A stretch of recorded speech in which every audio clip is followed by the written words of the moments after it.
Сәлем достар, бүгін біз сіздермен клон жасауды үйренеміз. Алдыңғы видеодағыдай бүгін сутажбен жұмыс жасаймыз. Ал енді бастайық. Бізге керекті сутаж, ине мен жіп, үлкен бір моншақ, сосын ұсақ бисер өлшейтін құрал, сосын қайшы. Ал енді бастаймыз. Алдымен сутажды белгілі бір ұзындықта кесіп аламыз. Мен дайындап қойдым. Қазір неше сантиметр болады, сіздерге көрсетемін. Міне 11 сантиметр. 11 сантиметрден қоңыр жолақтан 4-еу, ал көгілді жолақтан 2-еу кесіп аласыздар. Тігіп, бірнеше рет өткізіп, жіпті сосын қадап аламыз. Міне жіпті сутажға сабақтап алдық. Енді осының арасына моншақ өткіземіз. Ең үлкен моншақты алып өткіземіз.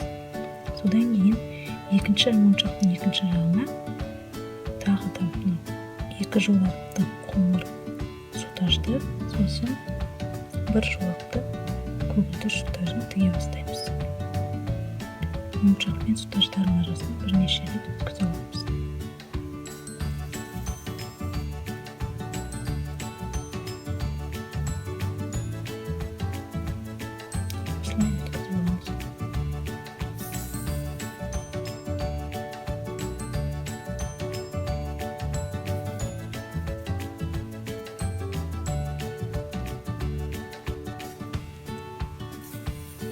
Моншақты бекітіп алғаннан кейін оны екі жағынан қосып тігеміз.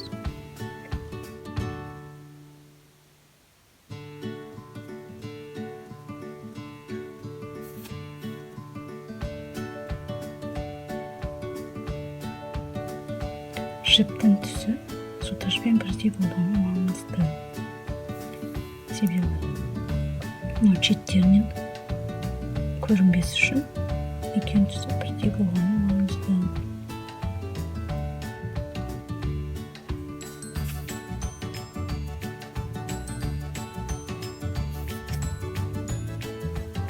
Екі жағын біріктіріп алдық. Міне моншақты бекітіп алдық, сутажды жақсылап. Енді жан-жағынан ұзақ бисерлерді тіге бастаймыз.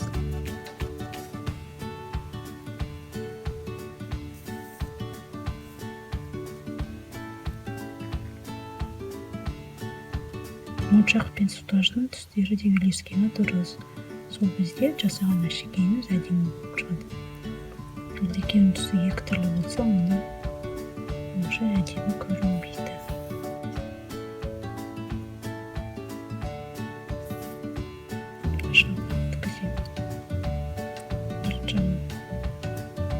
Қарай қайырып, сутаждың қалған бөлігін жасырып.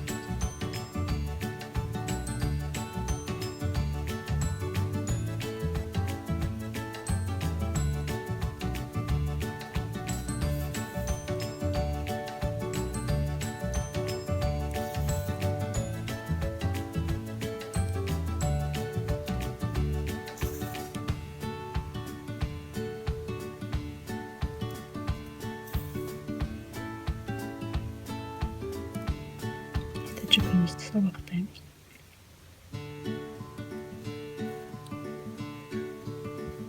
Сосын артық жіпті тіземіз. Енді мынау екінші жағынан да тура осылай моншақты тігеміз.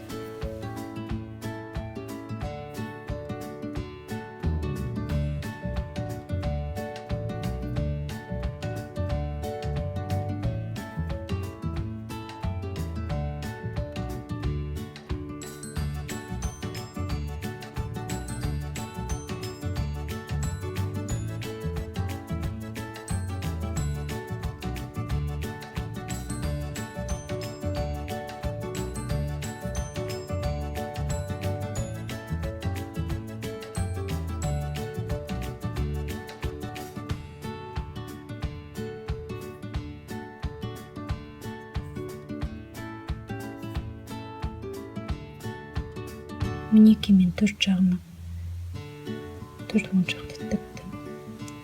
Енді одан кішкене сәл қысқалау сотаждан аламыз. 2 қоңыр және де 4 көгілдір сотажды. Бұны қазір өлшейтін болсақ, ұзындығы 6 сантиметрдей жеткілікті болады. Бірінші 2 көгілдір сотаж қосамыз. Сосын оның сыртынан қоңыр сотажды қосып тігеміз. Дәл ортасы жағынан аламыз.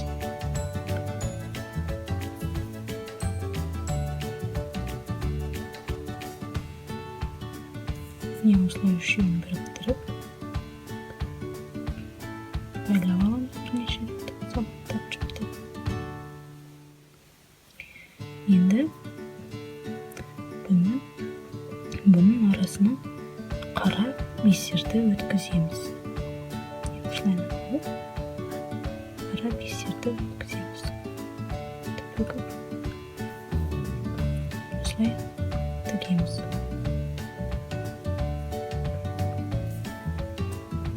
Бірнеше рет өткізіп аламыз тағы.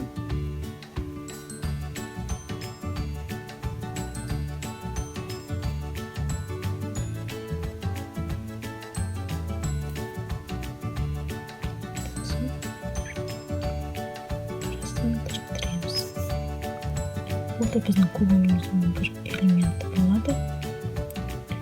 Қазір оны қай жерге қосатынын жайлы көрсетемін. Алдымен осындай міне элементтен төртеу жасап аламыз. Міне біз мынандай мен 4 элемент тігіп қойдым да енді бұл 4 элемент кулонның қай жеріне тігілетінін қазір көрсетемін. Міне осылайынан 4 жағынан тігеміз. Алдымен мынаны тігіп алайық. Бұл жерде мен жіпті кеспедім. Қалай тігеміз? Оны арт жағынан аударып аламыздағы сотажға тіге береміз. Міне осылайынан тігіп шығамыз.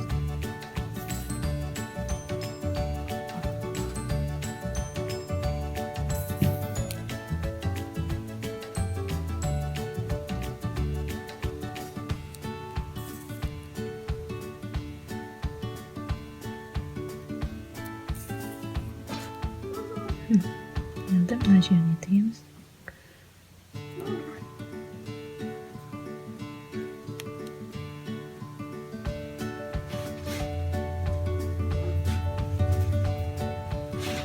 Жіпті кеспей қойсақ та болады негізі.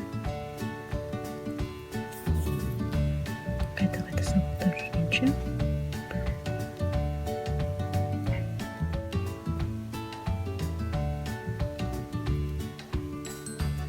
Түзу етіп ұстауға тырысамын, себебі тіккеннен кейін оны қайтып сөгіп жүрмес үшін оң жағын қарап тігеміз. Түзу тұрғанын тексеріп алып,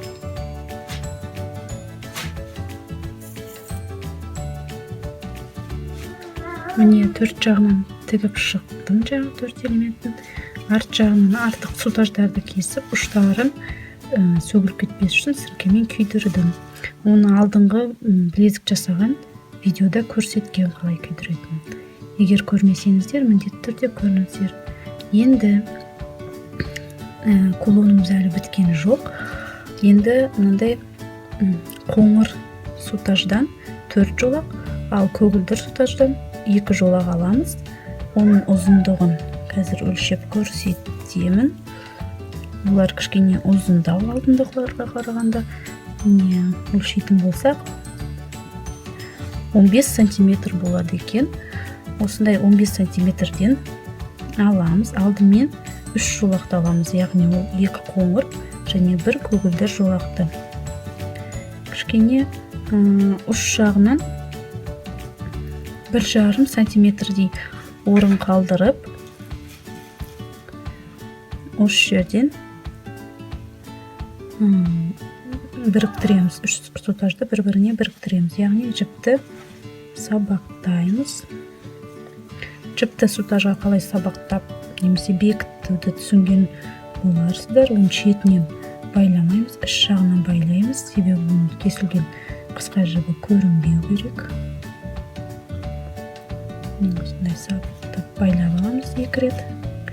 2 рет байлағанымыз жеткілікті болар. Қысқа жібін кесіп тастаймыз. Енді осыны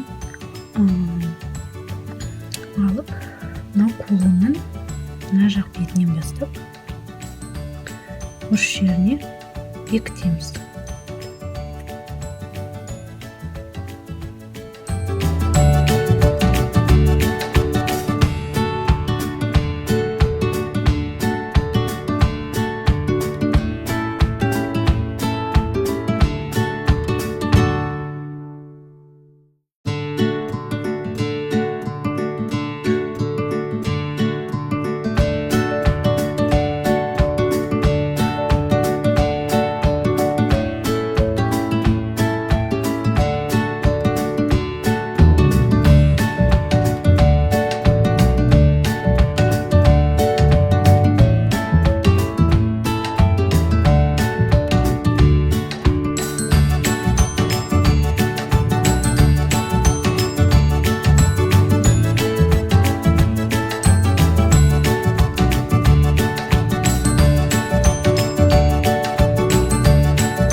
айналдыра отырып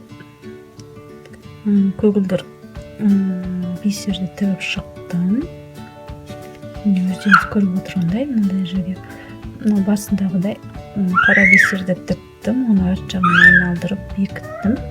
Енді дәл осылай мына жағында осылай айналдыра отырып тігіп шығамыз. Мен екінші жағынан да айналдыра отырып тігіп шықтым көгілдір бисермен. Сутаждың екі жағынан қара бисерді айналдырып отырып тіктім. Сутаждың ұштарын арт жағынан бүгіп тігіп бекіттім. Және де артық жерін кесіп тастап, сутаждың ұштары сөгілмес үшін кәдімгі сіркемен күйдірдім. Ал енді бұның артын қалай жасау жайлы келесі видеода түсіремін. Оны міндетті түрде көріңіздер. Сол жерде